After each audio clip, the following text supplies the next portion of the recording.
नमस्कार मैत्रिणींनो, श्री स्वामी समर्थ. आजच्या व्हिडिओचं कारण म्हणजे मी जो 2-3 दिवसापूर्वी व्हिडिओ पोस्ट केला होता की कुलदैवत आपल्याला संकेत देतो. आणि त्या व्हिडिओला खरंच म्हणजे लोकांनी मनातून त्याच्यात कमेंट्स केल्यात खूप, आणि खूप भावनिक दृष्टीने तो व्हिडिओ पाहण्यात आला आहे.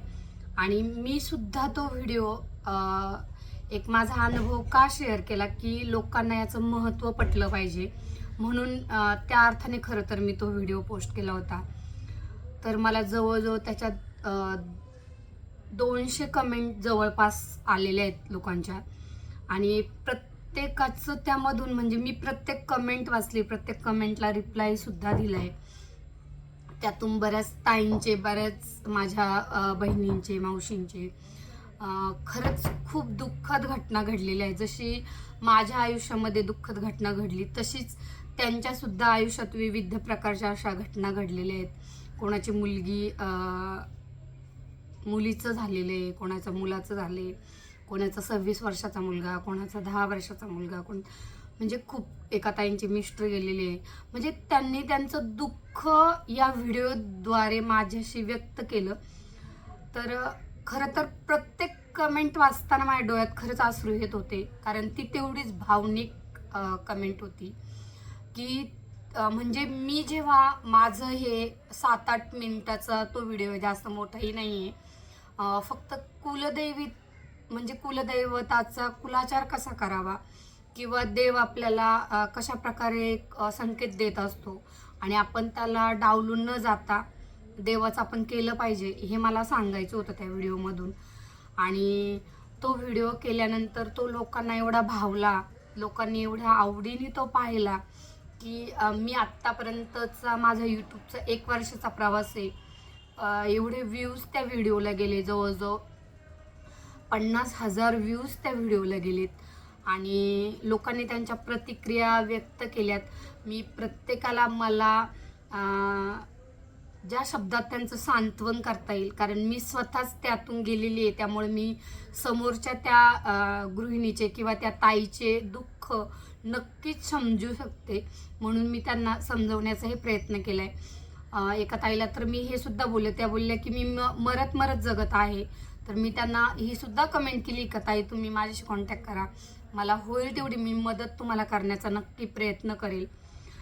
तर मी आजचा हा स्पेशल जे तुम्हाला हे सांगण्यासाठीच हा व्हिडिओ बनवला आहे की मला त्या महिलांना हे सांगायचं, त्या ताईंना हे सांगायचं आहे की ज्यांच्यावर हे दुःख कोसळलंय त्यांना जगावं तर लागतंच. आणि जगतं माणूस, भले ते दुःखाने असो किंवा त्या माणसाच्या आठवणीत असो, माणूस जगतो. जाणारा माणूस निघून जातो, त्याच्या आठवणी कायम आपल्या सोबत असतात. पण हे बघा, मी सुद्धा एक आई आहे, मलाही त्याच्या आठवणी येतात, मीही रडते. पण तुम्ही जर स्वतःला कामात व्यस्त ठेवलं तर नक्कीच तुमच्या दुःखाचा विसर थोडासा कमी होईल. तर तुम्हाला जे आवडतं त्याच्यामध्ये रुची ठेवा, त्याच्यामध्ये आपला वेळ घालवा.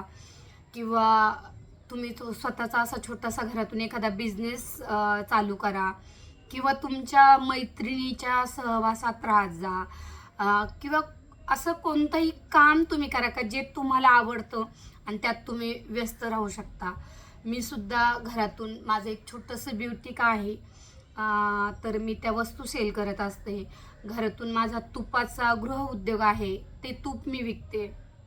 मी यूट्यूबचं हे चॅनल चालवते, रेसिपी बनवते, ते एडिटिंग करते. अगदी रात्रीच्या 12-1 वाजेपर्यंत माझं काम चालू असतं. सकाळी परत मी 5:30-6ला मॉर्निंगला मला उठावंच लागतं, कारण मिस्टरांची ड्युटी लवकर आहे आणि माझ्या मुलीची शाळा 7ची असल्यामुळे 6:30ला मला घरातून बाहेर पडावं लागतं.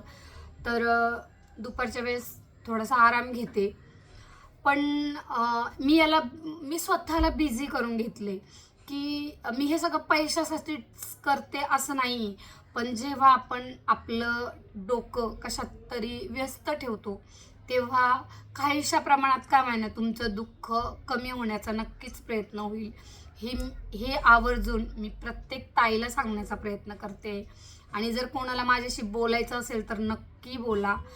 माझ्याशी बोलून जर तुमचं दुःख थोडंसं कमी होत असेल तर मी स्वतःला भाग्यवान समजेल. आणि मी खरंच इतर महिलांनासुद्धा असं मोटिवेट करत असते की आपण याच्यातून म्हणजे माझ्याकडे पहा असं मी बोलते की मी सुद्धा याच्यातून बाहेर पडण्याचा प्रयत्न केला. आज माझ्या 2 मुली आहे. मी परत एका मुलीला सासू सासरे आई वडील यांच्या आग्रहाखातर खरं तर मुलीला जन्म दिला. तर एकीला दोघे असाव्यात म्हणून खरं तर मुलगा आणि आता ह्या छोट्या मुलीत आणि माझ्या मोठ्या मुलीत भरपूर डिस्टन्स आहे. पण एकमेकीला त्यांची सोबत झाली आणि तिच्या संगोपनात माझा जो वेळ गेला त्यामुळं आम्हाला खरंच खूप घरातलं वातावरण थोडंसं चेंज झालं.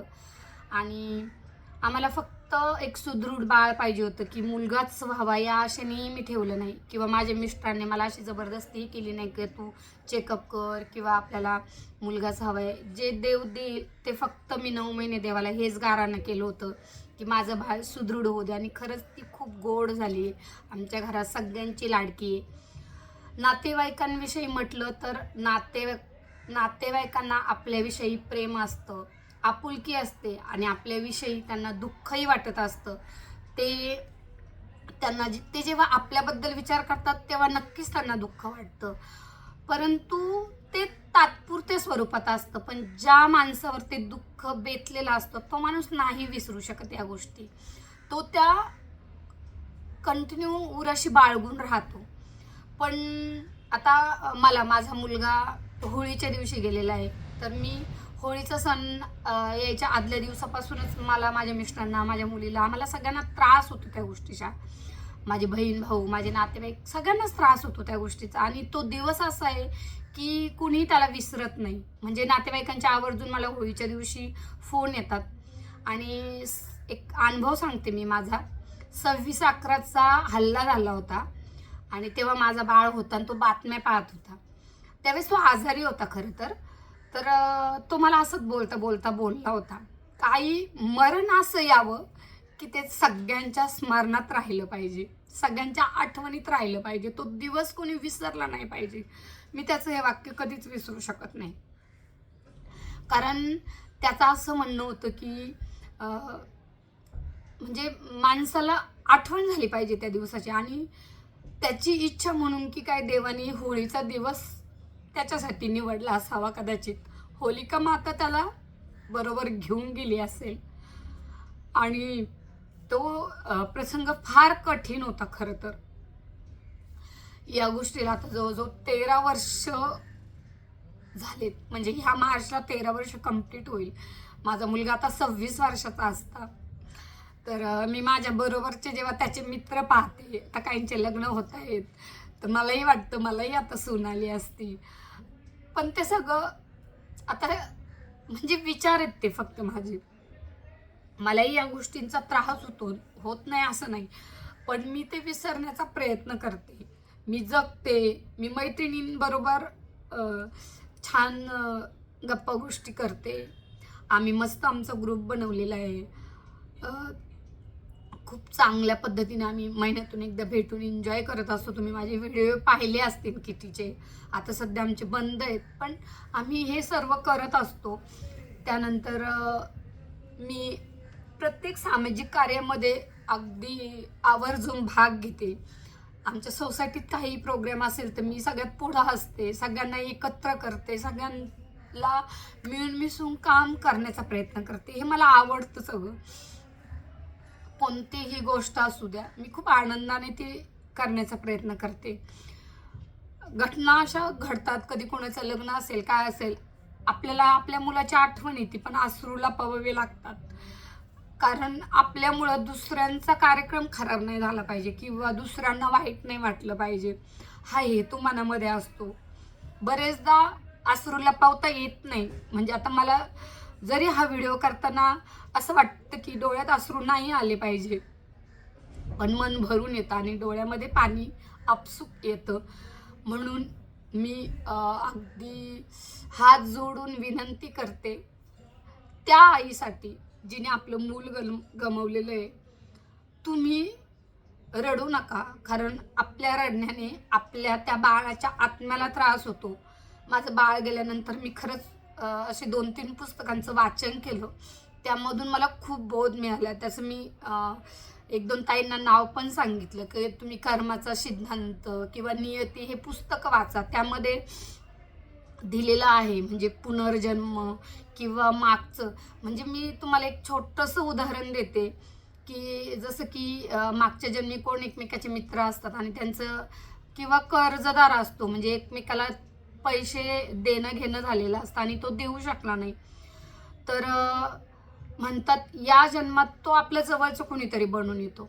त्याचं जोपर्यंत कर्ज आपल्यावर आहे तोपर्यंत तो माणूस आपल्या सानिध्यात राहतो आणि त्यानंतर तो निघून जातो. हेही मी पुस्तकातच वाचलेलं आहे आणि त्यातूनच मी हा माझा अनुभव सांगते.